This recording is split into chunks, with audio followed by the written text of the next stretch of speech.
So I want to speak for a moment about the RoboCop saga, um, and I think that it's timely in looking at how Elon Musk has utterly wrecked Twitter. If you haven't heard, um, now he's laid off a bunch of janitors, and we've been saying how this wasn't a failure, that Elon Musk doing this, I believe he's far right. So him doing this was a way to kind of like further control or further shut down free speech of the left. He's brought back on very right wing figures onto Twitter. Um, I think a lot of people think, or maybe they just, by default believe that rich people have the best ideas for people. They have the best idea for society. That like Elon Musk at the Tesla thing, so we got to care about climate change and a green environment.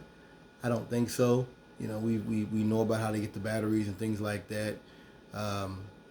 Step in the right direction, or it's taking advantage of people who want to feel like doing something about the environment. What we're watching with Elon Musk, Kanye West, and others is really the right somewhat getting a foothold in the social environment, the social consciousness of society. And that's important, because I've never believed that rich people want the best for people. I've never believed that. I think that they can feel out things. Like Trump recognized America moved left on war. Hillary didn't. So he said a lot of good things. He talked about Iraq being a failure. He talked about a lot of good things when he's running, but he didn't mean it. Trump talked about WikiLeaks and how he used them. He's not gonna do anything for them, and he didn't. But he used them to win. RoboCop is not about the future of law enforcement. It's not. RoboCop saga is about folks getting so rich that they can buy out entire police departments. And in due time, not only they're not changing the law, they're changing the way the law is carried out, which is just as bad. OCP. In the second one, they had the drugs, the nuke stuff that came out, and the city was going to go bankrupt, and they were like, this gang said, we'll retire the debt if you just hands off with the drugs. That's immoral for a police department to do that, for a city to do that, to bow down to criminal activity.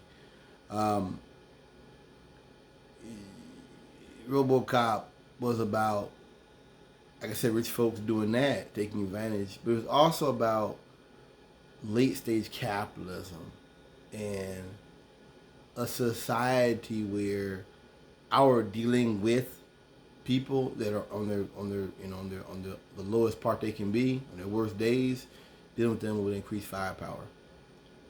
It's kind of funny. The shows in the movies were a little different. I think the movies were the first two were a little bit more violent. The third one was kind of calmed down. The first TV show was kind of calmed down. The second TV show was kind of violent.